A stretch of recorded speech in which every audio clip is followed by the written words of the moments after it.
Soit.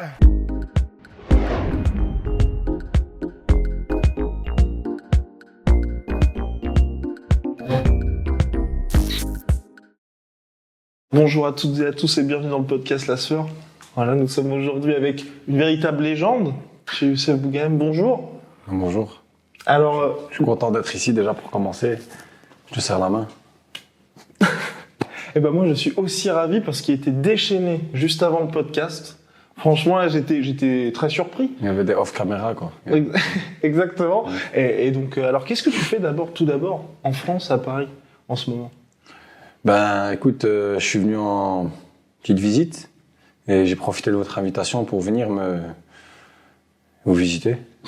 Je suis content d'être là. Hein. Je suis vraiment, j'habite en Thaïlande depuis une douzaine d'années, la 13e année qui commence. Donc j'ai fait toute mon adolescence là-bas. Actuellement, j'étais à Bruxelles. De Bruxelles, j'ai pas fait long chemin pour venir, mais bon, ça fait vraiment plaisir d'être ici. C'est toujours agréable d'être sur Paris et j'aime bien la France. Hein. Et t'as récupéré quelques ceintures WBC, tu as dit, qui étaient à Bruxelles. Est-ce que c'est vrai cette histoire? Est-ce que t'avais oublié ces ceintures? Ouais, j'en avais deux que j'avais oublié que je les avais laissés en Belgique. Et bon, j'ai plusieurs titres. En poids moyen, j'ai beaucoup de titres en boxe thaïlandaise, aussi en kickboxing. Donc, il y en avait deux qui étaient là et mon pote il m'a dit j'étais ceinture encore. Ce qui fait qu'ils sont ici. Voilà. Et aujourd'hui, donc, accessoirement, je transporte pas mes ceintures avec moi, mais voilà. C'est quand même important. Pour moi, c'est des titres de prestige. Tu vois, pour moi, un boxeur qui gagne un titre, il est champion pendant qu'il l'est. Tu vois, s'il défend son titre à chaque fois, ouais, il l'est. Accessoirement, il l'est. Mais après, tu peux être champion, mais tu peux toujours te faire battre par quelqu'un qui ne l'est pas. Mm-hmm. Tu vois, être champion, c'est un état d'esprit pour moi. Hein. C'est pas juste un titre à titrer. C'est comme une légion d'honneur à un soldat, tu vois. Tu sais pas, peut-être que le mec, il va avoir la trouille. Peut-être qu'il a eu la trouille, mais qu'il a eu dans sa trouille un acte héroïque, tu vois, quand il était soldat. Mais donc pour toi, qu'est-ce qui est le plus important? Enfin, on va dire, par exemple, quand tu apportes ces ceintures-là. Moi, je sais que, par exemple, quand il y a des combattants qui vont en plateau télé, ils prennent la ceinture parce que peut-être que l'intervieweur va pas connaître le titre qu'il a remporté. Forcément. Toi, c'est quoi? C'est l'adversaire ou c'est le... Non, c'est pas ça. C'est pas... Pour moi, regarde, c'est un titre de prestige. C'est du prestige. Tu ramènes du prestige, tu vois. C'est une décoration. Voilà, ça s'arrête là. Après, en toute humilité, sans vouloir placer une parole au-dessus d'un autre, aujourd'hui, la plupart des titres, c'est de la merde. Dans quel sens? Parce qu'il y a aujourd'hui, parce qu'il y a plein de ceintures différentes. Où les organisateurs prennent pas part des tenants et des aboutissants des titres. Ils prennent part que de leur économie interne à eux, ce qui fait que, voilà, je vais pas cracher sur mon sport, mais les vrais champions, on les connaît. On les compte sur les doigts de la main. Voilà, on va pas mentir, tu vois, on va appeler un chat un chat. Ouais. Tu vois, des mecs qui sont titrés, qui sont inconnus et qui ont des titres avec des fédérations inconnues, il y en a. Mais après, aujourd'hui, c'est devenu super dur à contrôler, que ce soit en boxant, que ce soit en MMA, que ce soit dans les sports de boxe thaïlandaise, dans les sports aujourd'hui qui ont été démocratisés, que tout le monde connaît. Tout le monde connaît la boxe thaïlandaise, tout le monde connaît la boxe, tout le monde connaît les MMA. Tu vois? Voilà, tu vois, on fait partie des grands sports nobles, les sports connus, reconnus, tu vois, mais malgré ça, tu as quand même des gens qui vont chercher la lumière plus vite que d'autres et qui... Tu sais, c'est comme une carte au trésor. Toi, tu comprends, dans le classique, la carte au trésor, tu galères pour trouver le trésor. Mais les mecs, ils font des raccourcis. Donc voilà, j'aime pas leur procédé, leur façon de fonctionner. Mais après aussi, les sports de combat, c'est hyper compliqué. Enfin, quand je dis hyper compliqué, c'est très dur, exactement. Tu mets beaucoup de temps avant de pouvoir bien gagner ta vie aussi. Donc c'est très dur. C'est vraiment dur parce que c'est un défi avec toi-même. T'es là, tu te retrouves avec toi-même, t'es en face de toi-même. Tu vois, t'es en face d'un mec, t'as donné un rendez-vous que tu connais pas forcément, t'as une heure, une date, t'as un poids à avoir à respecter. Franchement, à cette époque-là, c'est les gladiateurs des temps modernes. Grandement dit, avec des grands mots, quoi. Et pour toi qui as connu énormément d'organisations dans différents pays, comment ça se passe exactement? Parce que ce qui est hyper impressionnant, je trouve, avec toi, c'est que t'es dans ton prime, t'as 30 ans, et pourtant t'as une expérience, enfin, on a presque l'impression que là, ça y est, ça pourrait, entre guillemets, être la fin, vu tout ce que t'as accompli. Donc aujourd'hui, qu'est-ce que tu recherches exactement? Qu'est-ce qui te fait un peu vibrer toujours? Je cherche à surprendre. Voilà, il y a que ça qui te stimule, tu vois. Tant que je monte sur le ring, j'ai ce sourire en moi, tu vois. Si c'est pas mon sourire sur mon visage, c'est mon âme qui sourit quand je monte sur le ring. J'ai ce chemin conducteur qui fait que mon âme et mon instinct le veuillent encore, que ça va vite, tu vois, que ça va plus vite que les secondes qui s'écoulent dans ma tête. Tu vois, c'est important ça pour un boxeur. Un boxeur, quand il est retraité, c'est quand il voit les trous qu'il peut pas y aller dessus. Il peut pas les toucher où il va. Tu vois, ça l'aide de s'arrêter. Mais donc là, quand tu Moi, dis je suis pas surprendre, encore. mais ça, c'est quand tu combats? Ou... Même, ouais, pendant que tu combats, mais tu sens aussi ça à l'entraînement.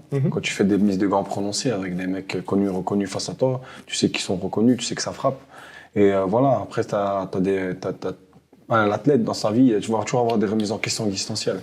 Dans sa remise en question existentielle, il va avoir des moments où voilà, il remet en question à chaque fois, contrairement à un chanteur ou un footballeur. Un footballeur aussi, attention, c'est aussi dur d'être un footballeur.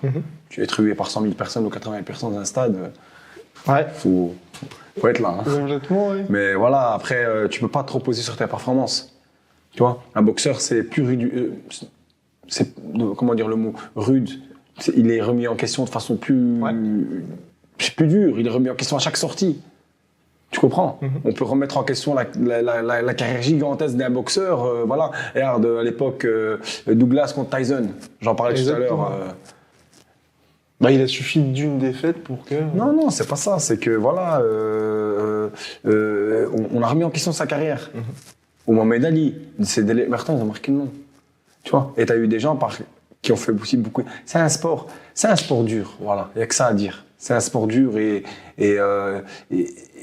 voilà, tu vois, c'est un sport dur fait par des humains, tu vois, donc tous les sentiments et la vanité qui se tournent autour de ça, la compétition déloyale que dans la boxe on peut avoir l'un envers l'autre et que le public peut avoir, que le public spécialisé ou le grand public. Donc tu vois, on rentre dans des sphères où voilà, un boxeur de haut niveau vaut mieux que s'enferme dans sa bulle, c'est conseillé.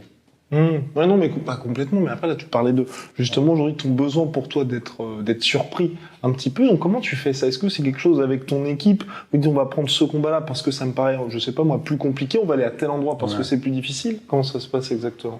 T'aurais pu dire parce que c'est plus facile. En général, les gens, quand ils ont un nom, ils cherchent la plus facilité. Il faut appeler un chat. Oui, mais t'as pas de surprise s'il y a une facilité. Non, bah si, non, mais quand je le surprends, j'aime bien me challenger.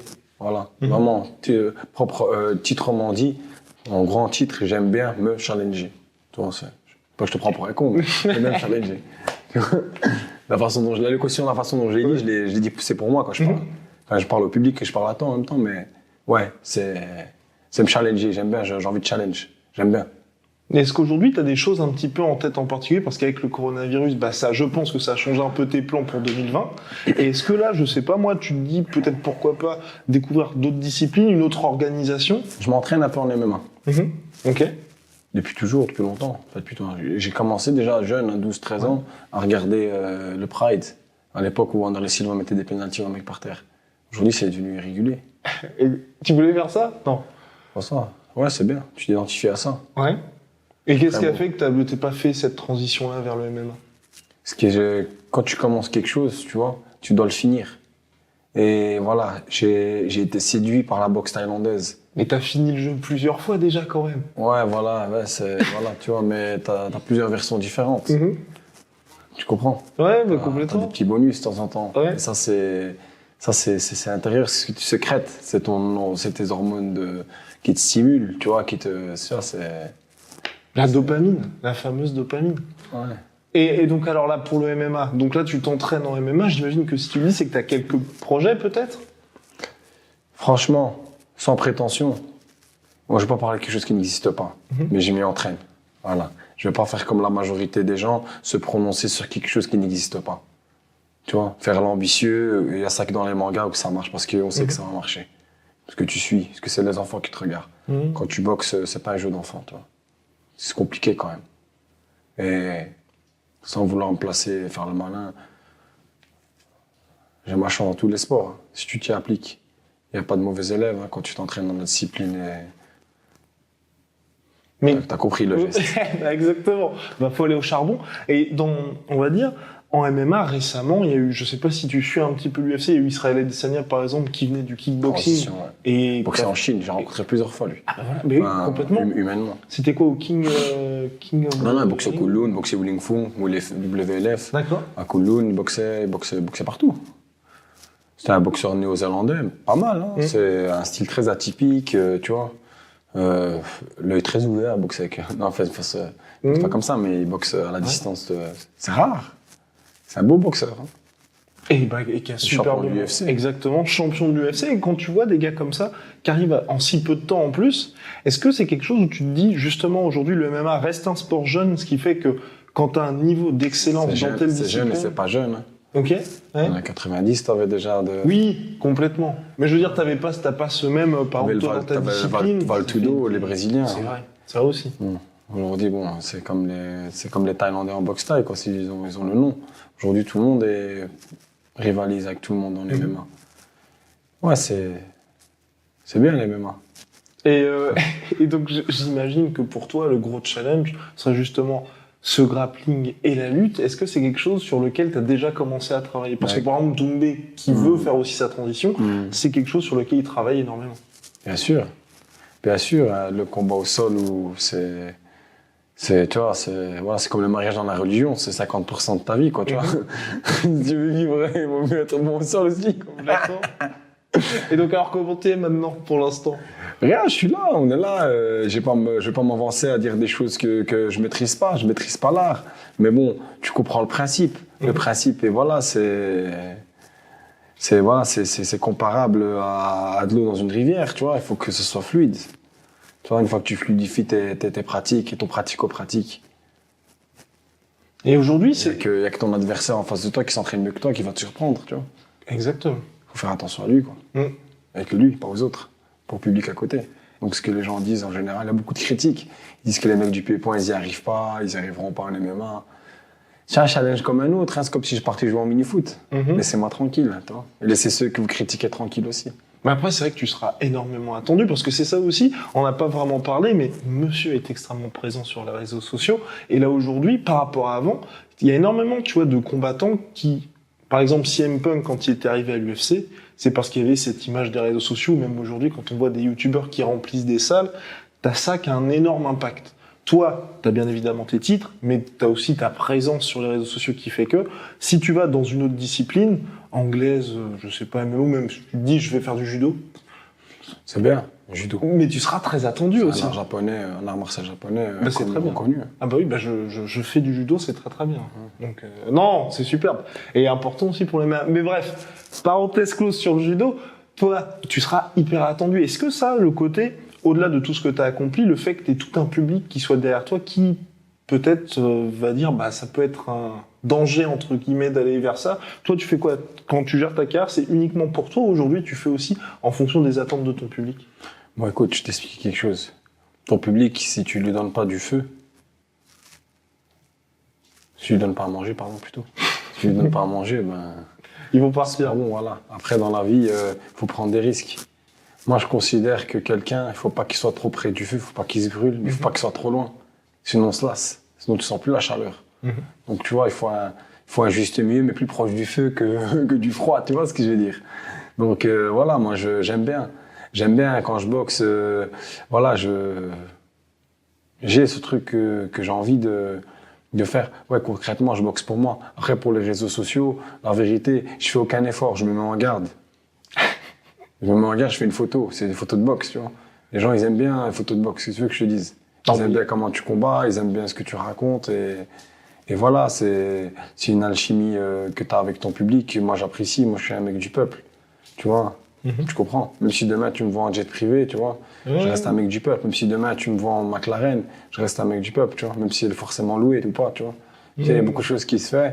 Il y a une différence entre ce qui est beaucoup à la mode en ce moment, c'est le reality life avec versus Instagram. Complètement. Tu vois, c'est un exemple, tu vois.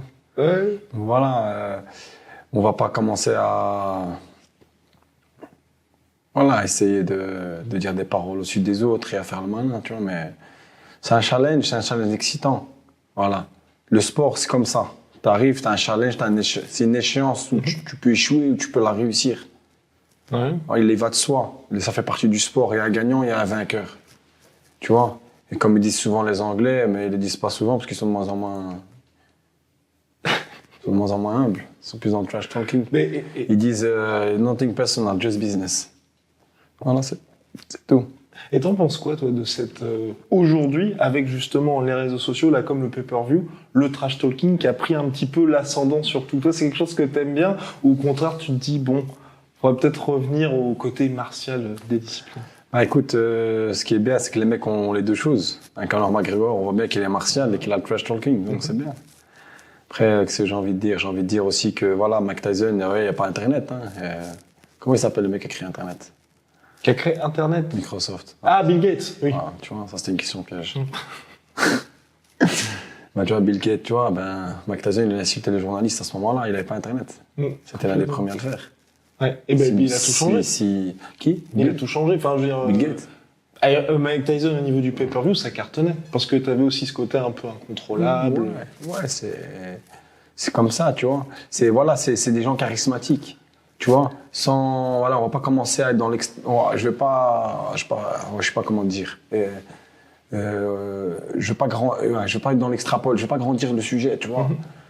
Mais voilà, c'est des artistes. Nous, on aime bien ces histoires-là. Et les mecs qui nous regardent, ils aiment bien ça.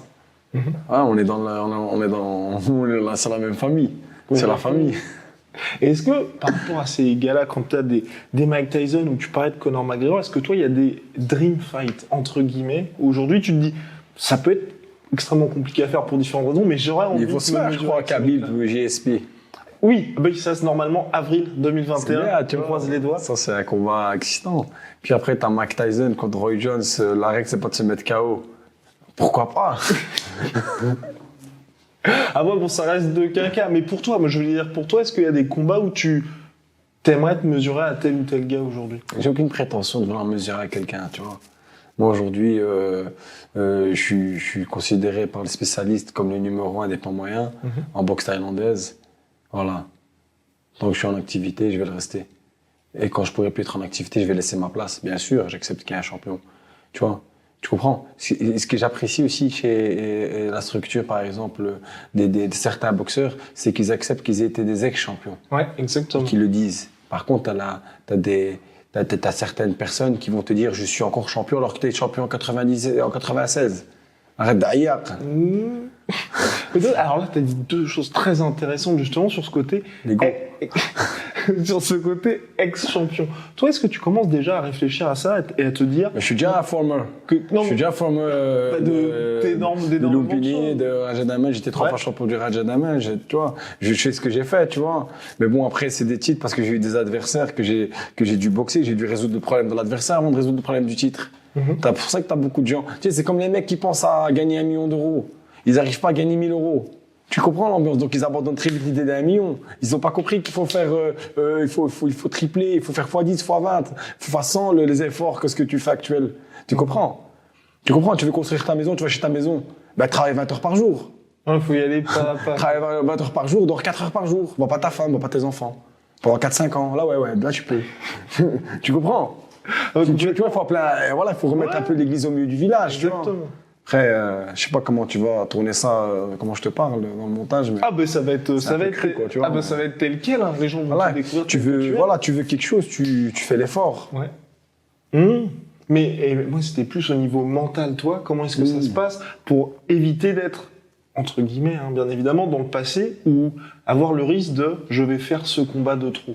Parce que c'est hyper rare dans les sports de combat, les gars qui arrivent à s'arrêter en étant au top. Écoute, j'ai envie de dire que c'est un sport de défi. Hein. Tu sais, tu joues un jeu dangereux, la boxe. Et quand tu prends un KO, c'est une sorte de mort. C'est la lumière qui s'éteint. Tu comprends ce que je veux dire? Donc jouer un jeu dangereux, c'est pas donné à tout le monde. Donc perdre, c'est un risque. Ça fait partie du game. Du jeu. Parfaitement bilingue. Ça fait rire. Mais oui, non, effectivement, ça fait partie du jeu, mais ce que je veux dire, c'est, par exemple, en MMA, il y a Georges Saint-Pierre, chaque fois il est parti, il y a eu aussi ce côté, il voulait pas faire les combats trop, mais il est à chaque fois... Il veut le comeback. Mais... He's back! Maybe he's back, mais quand même, là, tu vois, ça va être un seul combat, il a géré ça magnifiquement bien. Et donc, moi, je voulais revenir, ce que tu avais dit précédemment aussi. Partie du buzz. Ça fait partie du buzz, mais t'es un challenge sportif. L'image. Après, c'est peut-être pas mental, c'est important. Pour eux, ça marque une pause. On peut même appeler ça une micro-pause. On peut appeler ça comme ça.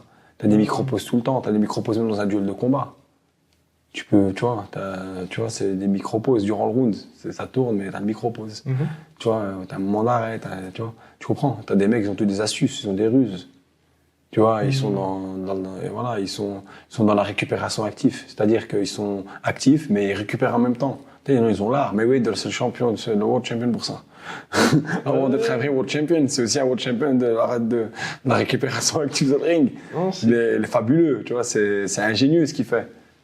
Et toi, pour toute cette partie, on va dire, physique, gestion de carrière, est-ce que tu as eu des changements assez importants? Parce que, comme j'ai dit précédemment, tu as 30 ans, tu as une expérience longue comme le bras, parle-moi assez long comme le bras, mais il y a eu une période, c'était 2009-2012, où ça a été peut-être un peu plus compliqué. Ah, tu m'as étudié, toi. Ouais. Quand même. Et aujourd'hui, là, ça fait 10 piges quasiment que tu es sur un nouveau run absolument monstrueux. Moi, j'ai été champion très jeune, tu vois. Enfin, champion. J'ai pu rivaliser avec l'élite très jeune, là. Déjà à mes 19, 20 ans, 18 ans, je boxais déjà des gros morceaux.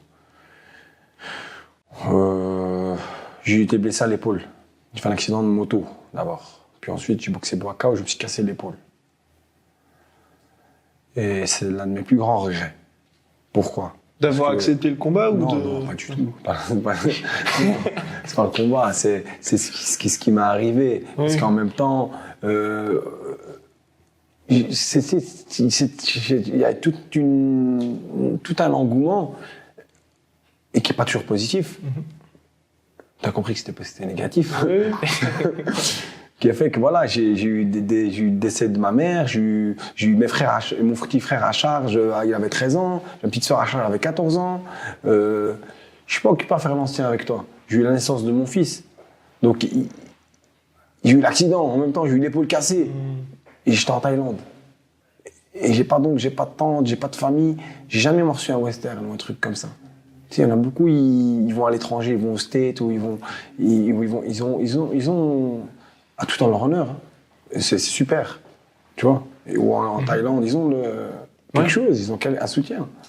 Tu comprends? Et ça a été difficile. C'est plus ça qui a été difficile pour moi. Tu vois? Et le fait que tu vas faire une opération et que le médecin te dit, bon, ben, ouais. Tu vois, il t'a dit, ouais, t'as une arthrose de 58%. Je savais pas ce que c'était. C'est pas une arthrose, arthrose. Mais moi non plus, je ne sais pas. C'est des mots de haut. Bah, c'est des épaules de quelqu'un qui a 75 ans, 80, atrophié complètement. Triple fracture de l'humérus, rupture du ligament postérieur et antérieur. Je boxais avec l'épaule droite absente. J'ai boxé pendant dans ces années-là. J'ai boxé. J'ai fait je me suis opéré 3 fois. Okay. Ça a sauté 2 fois. J'ai eu des gens qui m'ont dit des choses terribles, mais c'est pas des insultes. J'aurais préféré qu'ils me disent fils de pute, tu m'épipes pas ça. J'aurais préféré qu'ils me disent ça. Ça aurait été plus cru, ça aurait été plus gentil que dire ce que je vais dire maintenant. Tu sais, Youssef, boxe pas, hein, faut pas boxer. Je dis pourquoi? Je dis tu rigoles quoi. Je dis un boxeur sans épaules, c'est comme un chanteur sans voix. Ça sert à rien. Tu vois, ça fait mal. Et comment t'as fait pour je m'en rappelle, parce que c'est à 10 ans. Ah oui, je me souviens. En même temps, c'est quelque chose, je pense que ça marque. Écoute, comme le proverbe mexicain a dit, j'ai envie de dire, voilà, ils m'ont enterré, mais ils ont oublié que j'étais une graine. J'ai poussé. Mais concrètement, elle est magnifique. Elle est magnifique, mais concrètement, comment est-ce que tu as fait? Parce que dans le pratico-pratique, j'ai été opéré mon épaule, j'ai fait une rééducation, je me suis retrouvé avec moi-même, tout seul et moi-même. Du jour au lendemain, le téléphone, il sonne plus. Les gens, ils t'appellent plus, ils te regardent avec... ils t'aiment bien, les gens. Ils disent, le pauvre. Tu vois, la compétition des loyers du sport, les pratiquants de la boxe, t'aimes bien. Je me suis isolé. Je suis entraîné, j'ai repris tout le bazar et tout très vite. Ce qui était plus dur, c'est la rééducation. Quand tu as opéré 3 fois de l'épaule ne bougeait plus. Donc c'était douloureux. Parce que j'ai eu un très bon médecin, très chiropracteur. Comment ça s'appelle, non? C'est en anglais ça. Ostéopathe en français. Voilà. Ouais, ça se dit chiropracteur en français. Oui, aussi. Pardon. Ça en français, non? Non, mais il est parfaitement bilingue. Parfaitement bilingue. Bon. J'ai envie de me dire trilingue, quadrilingue. Oui. C'est quadrilingue, c'est ça? Français, arabe, marocain. Ouais. On est là.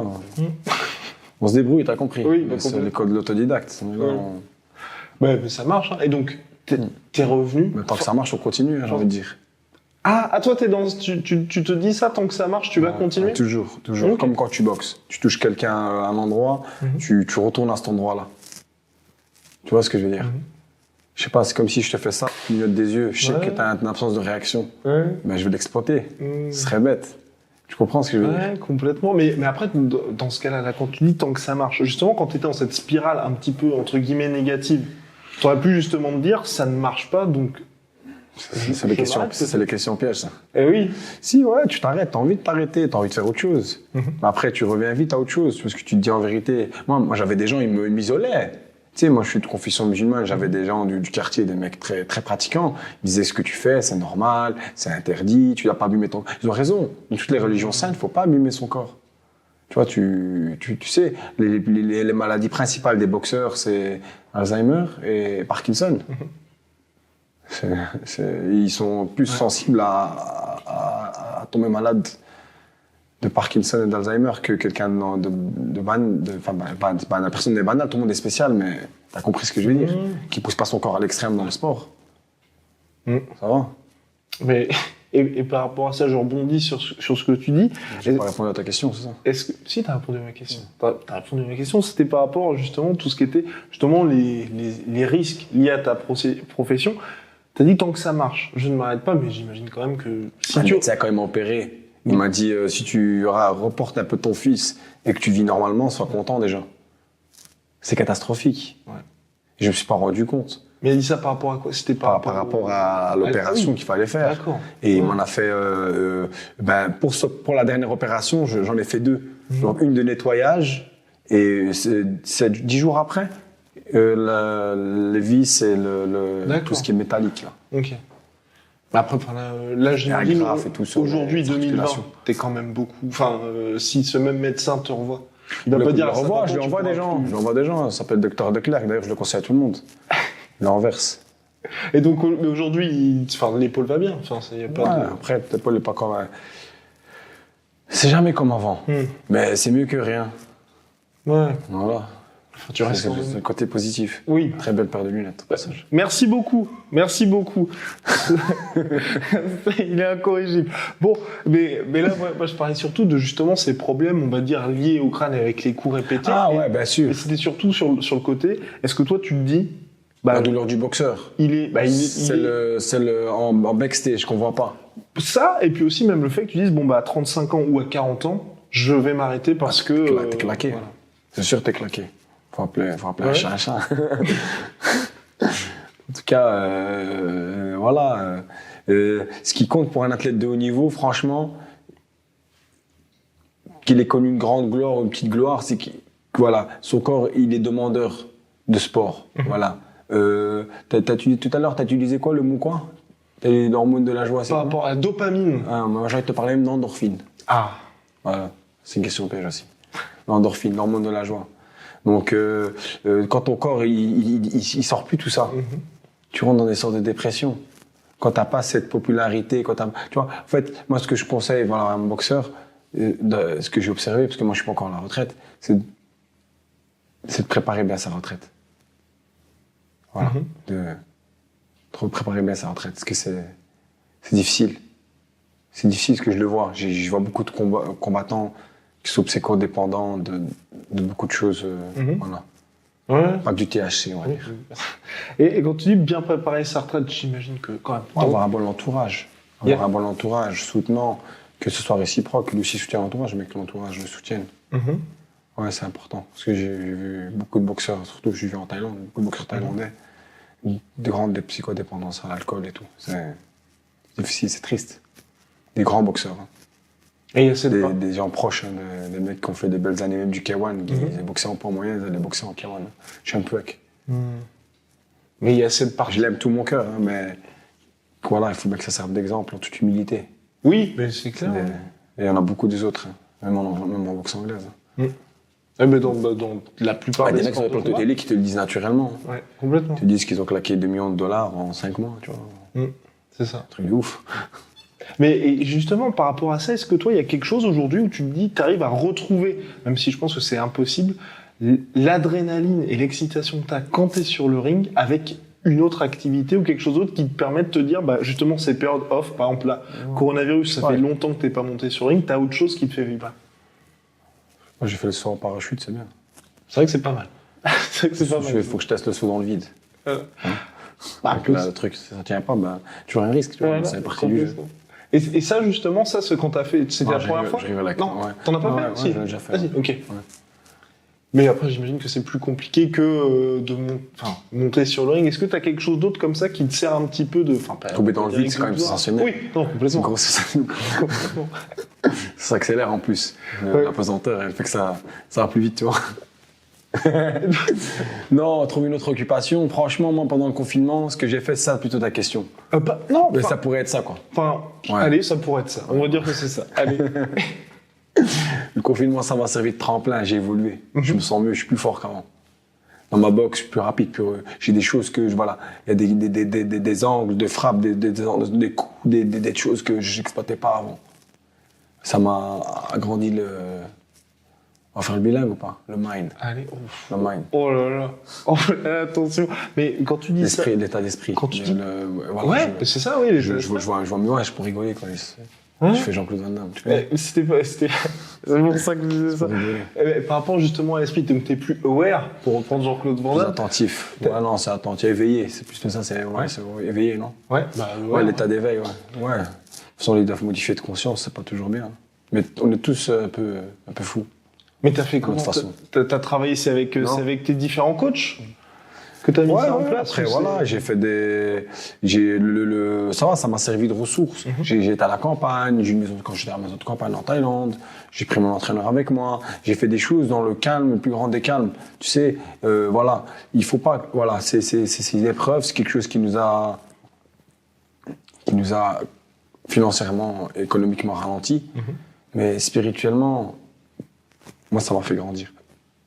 Ok. Voilà. Donc, si y a une deuxième vague, vous savez quoi faire, quoi. Donc là, on peut donc s'attendre. Oh là là. On peut donc s'attendre à un encore plus grand. Vous gagnez même pour le retour. Pas au cas au premier round. Oui, non. On peut commencer à parler, je sais pas. On ne sait pas ce que ça va. Oui, je pense, dans tous les cas, de façon, dans la pratico-pratique de ma boxe, je me sens mieux. J'ai fait des progrès. Et spirituellement, dans ma vie privée, dans ma vie, quotidienne, dans ma routine, je me sens mieux.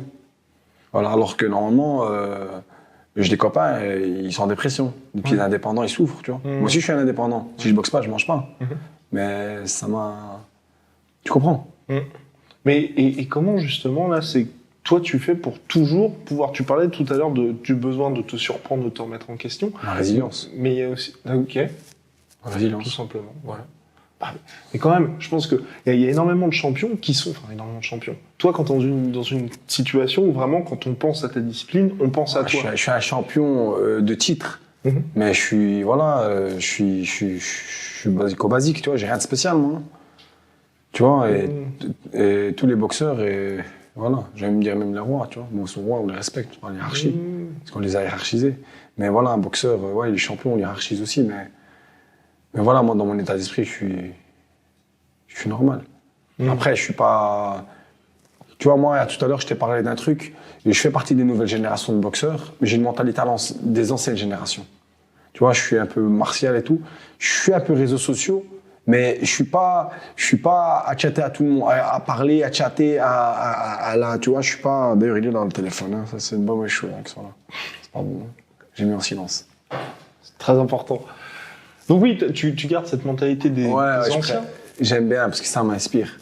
Tu vois, moi j'aime bien ceux qui ont fait les choses avant nous. En fait, tu vois, je suis dans une vision où il faut se rappeler de ce que les autres ont fait déjà.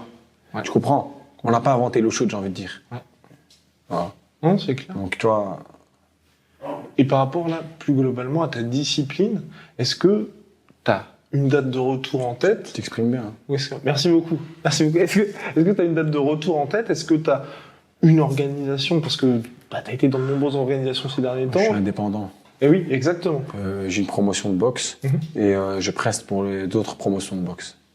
Ça veut dire que je suis ouvert à toute proposition, comme Club Hurlant, la boucherie. Voilà. Non, sérieusement.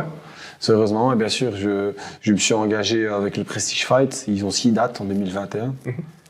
Je me suis, il y a aussi d'autres, j'ai des préaccords avec d'autres organisateurs, dont avant le Corona, j'ai la Convention, en français, Convention. Ouais. WBC Convention. Je fais pas l'américain, c'est juste que je vis en Thaïlande. Il n'a pas le temps. Des démos en anglais, tu vois, que ça me donne dans la tête. Et donc, c'est la répétition des coups à la tête. donc ce serait, donc on va dire là, ce sera les deux. Ouais, j'ai beaucoup de dates qui sont, voilà. Puis après, j'ai des propositions de l'organisation, là, Aix-en-Provence. Arena Fight. Ouais, voilà. Ils ont fait un très gros plateau, très bien aussi. Complètement. C'est que des bons organisateurs, tu vois. Prestige Fight, c'est pour bien son nom, c'est prestigieux. Exactement. Et j'ai eu plein de petits accords, j'ai eu un petit combat aussi en Colombie, mais là, je sais pas si ça va se faire, à Medellín. D'accord. Avec le Corona qui revient, là, fin septembre. Ouais. Après, je sais pas, tu vois, je vais pas te dire des choses. Je l'ai dit tout à l'heure, je sais que tu veux que j'en parle, mais. Caméra, maintenant, s'il le fait pas, c'est pas de ma faute, tu vois. C'est le Corona. Non, mais par rapport à justement, t'es dans une discipline où t'as la chance, enfin, je pense que c'est une chance où tu peux être assez actif tout au long de l'année. Toi, pour toi, est-ce que c'est important J'ai justement 11 dates pour 2021. Ah oui, d'accord. Voilà. Alors que en 2019, je pense, j'ai fait 5. Ouais. Et pour toi, ça, c'est quoi? C'est important parce que tu es toujours dans des conditions qui sont entre guillemets du réel. Parce que, on est d'accord qu'entre un combat que tu vas faire en Colombie et un combat que tu vas faire, par exemple, en France, au Prestigieux, ou même Arena Fight, où ça va être des conditions différentes, j'imagine que toi, c'est niveau pression, c'est différent aussi. Ou Non, pas du tout. Non, moi j'aime bien le voyage, ça fait grandir l'esprit. Quand je vais quelque part, je vais pour remplir ma tête. Ou pour la vie d'école trop remplie. J'aime bien. Tu vois, après, je fais mon travail. Tu vois, je sais qu'il y a un décalage d'horaire important. Je suis professionnel, tu vois, je vais bien à l'avance. Tu vois, je comptabilise les heures de sommeil, tu vois. On essaie d'être, on va dire, professionnel, c'est un grand mot, mais voilà, c'est pour définir que je suis sérieux. Tu vois. Ah, mais c'est pas irréprochable, mais je suis sérieux. Mais on se date, c'est quand même énorme. Quand je dis ça, c'est par exemple, tu vois, on va les faire. Hein. Je compare. Mis à part s'il y a, Oui, s'il y a coronavirus ou autre chose. Ouais, aussi, s'il y a un plus grand malheur, tu vois. Mais pour ça, justement, c'est là la volonté derrière ça, parce que je compare par exemple moi-même ou même en boxe anglaise, aujourd'hui Anthony Joshua, max du max, c'est 2 combats par an. Toi, t'es le visage de ta discipline, ça va être 11 combats. Ouais, voilà, je vais me faire critiquer, c'est l'amour du risque, comme ils disent la Funky Family. C'est en 98, t'as connu, t'as quel âge? Je n'étais pas né, mais je connais la référence. Ah ouais, t'es pas né. Très, très habile. Ouais. On parle pas de vie privée. Ah, c'est pas possible. Donc c'est la première fois que je fais une interview comme ça, où je suis moi-même. Eh ben oui. Je rigole. Je suis transparent. C'est pas moi-même, c'est toujours moi-même. Attention, il faut aller voir les autres interviews aussi.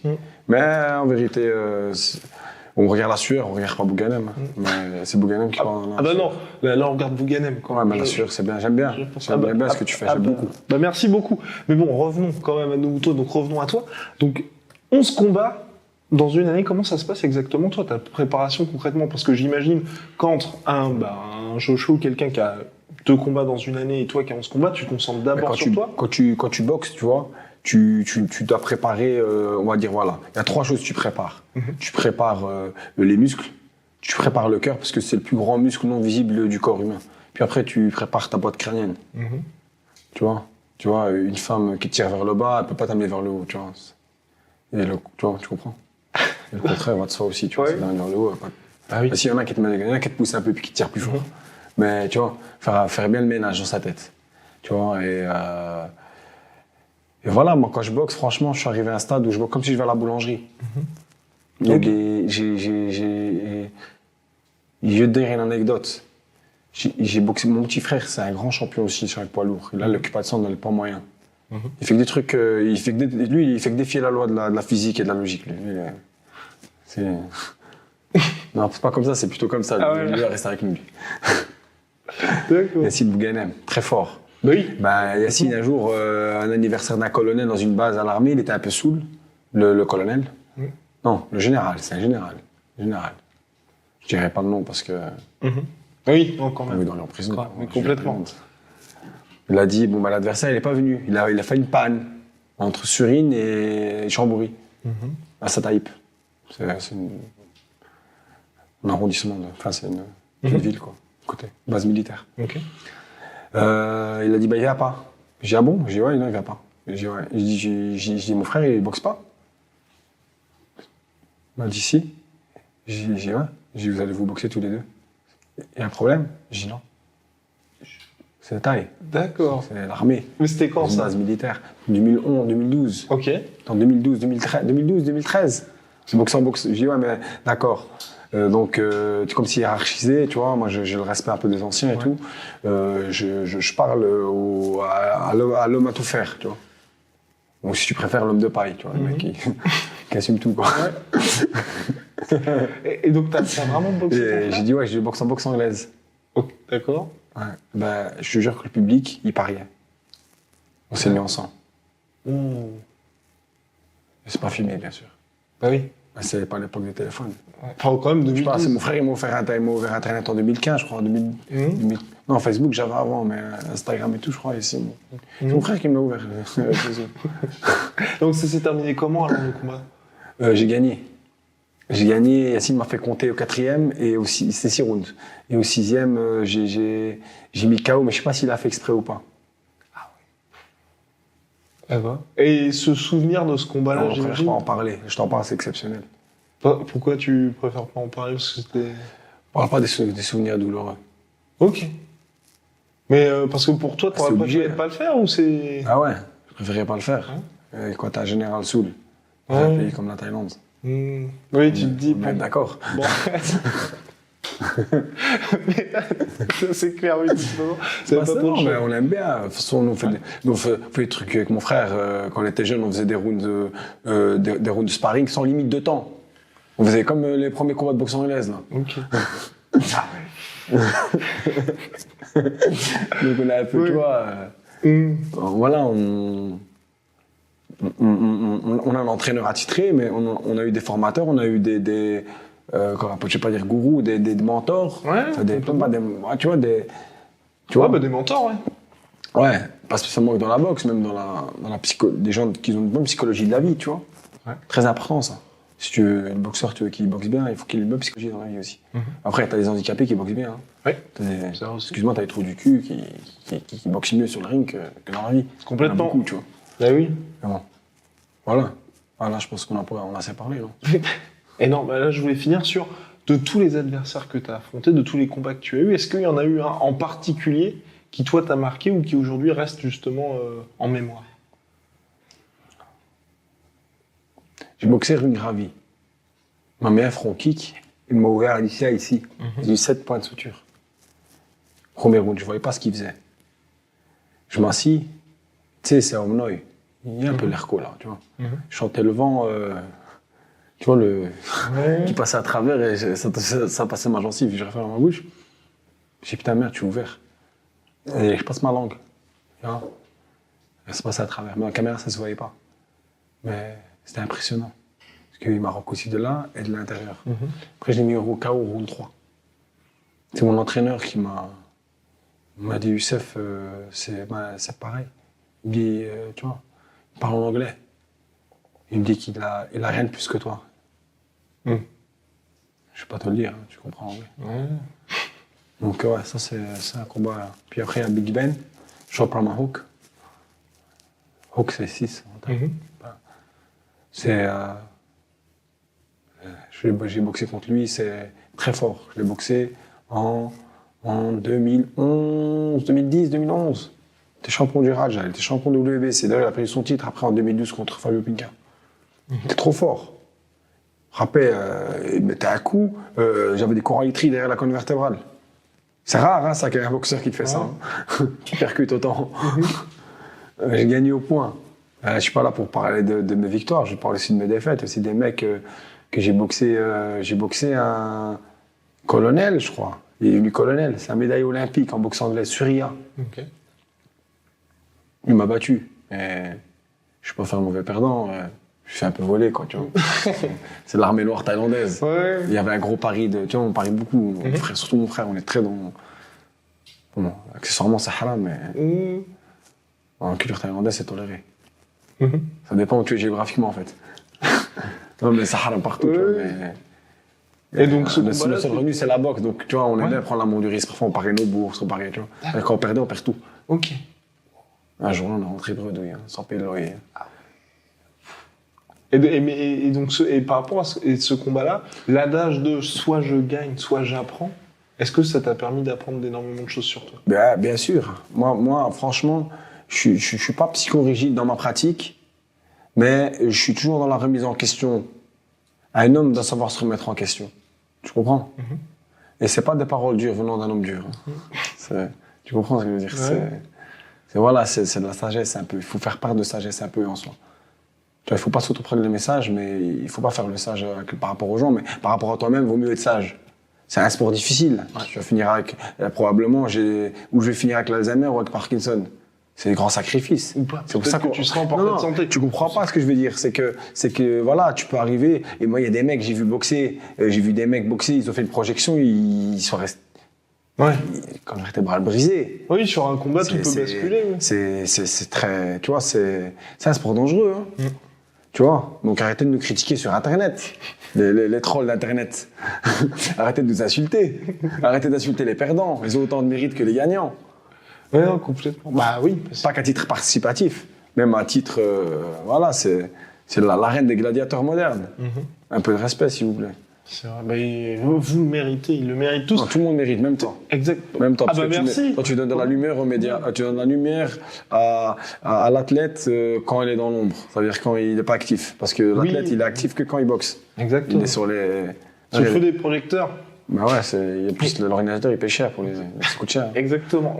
On va finir sur une toute dernière question. Après, je vais arrêter de t'embêter. C'est sûr, justement, ta discipline qui, aujourd'hui, on va dire, moi, ce que je trouve assez dommage, c'est vrai que il y a ce que fait le One FC, où tu vas avoir une énorme organisation, tu vois, qui est dans un style très américain, mais c'est vrai qu'il n'y a toujours pas. Est-ce que ça marche réellement? C'est là la question. Exactement, ça c'était la question, mais en tout cas l'habillage est superbe et tout ça. Mais ce qui l'emballage, l'emballage. Ouais, l'habillage. Non, t'as dit le bon, l'habillage, c'est moi qui t'a. Non, mais c'était question. Toujours piège. Non, c'est pas un piège, c'était de la bienveillance. Ah, bah. Bref. Mais donc, aujourd'hui, ce que je trouve assez particulier, c'est que en MMA, qui est en train d'exploser, on va pas se mentir, parce que c'est vrai qu'il y a eu un petit ralentissement un petit peu au niveau de la boxe anglaise, les gens adorent le striking. Et toi, tu fais un sport où, contrairement par exemple au kickboxing ou ce que fait le Glory, il y a droit au coude, il y a droit à ça, mais pourtant, il n'y a pas eu cette explosion, je trouve, hein, en France. Est-ce que toi, tu as des espèces de petites pistes pour expliquer pas One, mais par exemple au Muay Thai, dans le sens où, aujourd'hui, quand tu arrives, bien évidemment, je suis au courant, mais c'est toujours réservé à un certain public d'experts, je trouve. Le boxe thaï Ouais, exactement. Tu veux dire que c'est un sport sectaire? C'est ce que tu occupes à dire? C'est pas du tout ce que je veux dire. Non, ce que je veux dire, c'est qu'aujourd'hui, par exemple, tu vas voir le MMA, mon père, tu vois, il a entendu parler de Conor McGregor, c'est ce que tu vas me dire. J'ai entendu parler de Conor McGregor. Par exemple, mon père, tu vois, de 65 ans, il va regarder Conor McGregor. Ouais, parce que Conor McGregor, il a une personnalité atypique qui touche au-delà du sportif. Pour toi, c'est les personnalités. Voilà, les mecs qui regardent. Voilà, aujourd'hui, moi, j'ai des gens qui me suivent. Ils regardent pas forcément la boxe thaï, mais ils s'intéressent à la boxe thaï. Ouais, la vérité entre nous.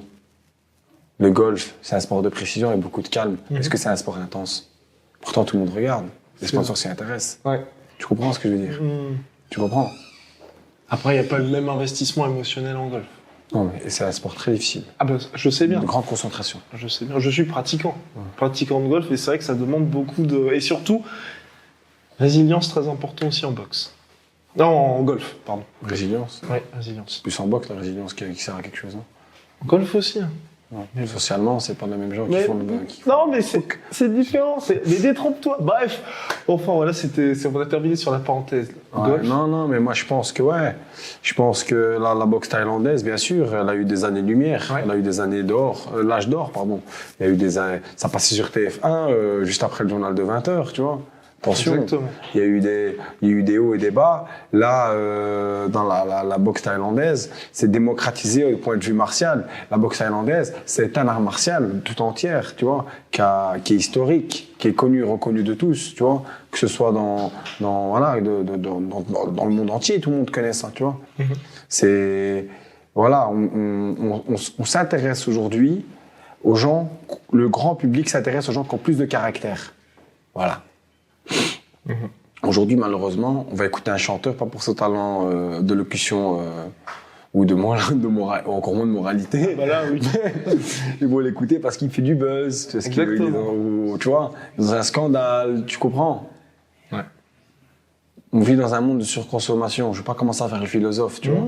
Tu comprends ce que je veux dire? Tout à l'heure, je te parlais des pyramides. Ouais. Tu vois, il faut se rappeler un peu de ce que les mecs ont fait. C'est pas ceux qui jouent à TikTok aujourd'hui qui vont faire des pyramides. Hein. Sans leur manquer de respect. Hein. Oh, sans leur manquer de respect. Eh bien, ça, la punchline est superbe. Ah, la punchline est superbe. Merci. Et ça, ils peuvent m'insulter pour ça. Oh. Non, mais non, parce que c'est la vérité. En tout cas, énorme merci au Temple Noblard qui a très bien accueilli Monsieur Boukanem et son équipe. Et puis, merci beaucoup à toi parce que c'était hyper intéressant. Bah écoute, merci à la team Boukanem qui est composée beaucoup d'agents agents de l'ombre. Tu vois, c'est pas des speeders beaux gosses. Comment les mecs dans Tortue Ninja, comment ça s'appelle? Spider. Splinter. Splinter, ouais. C'est non, Splinter, non, mais non. ouais, c'est Splinter. C'est ça. Splinter, mais des beaux gosses. C'est pas Splinter, tu vois. Donc, grande dédicace à eux. Ils sont derrière la caméra. Eh oui. Et ceux qui sont en Thaïlande et tout le monde, ma famille, tout le monde. Et longue vie à la sueur et grande force aux gens qui suivent. Eh ben super, merci beaucoup. Me likez pas, likez la sueur. Soit.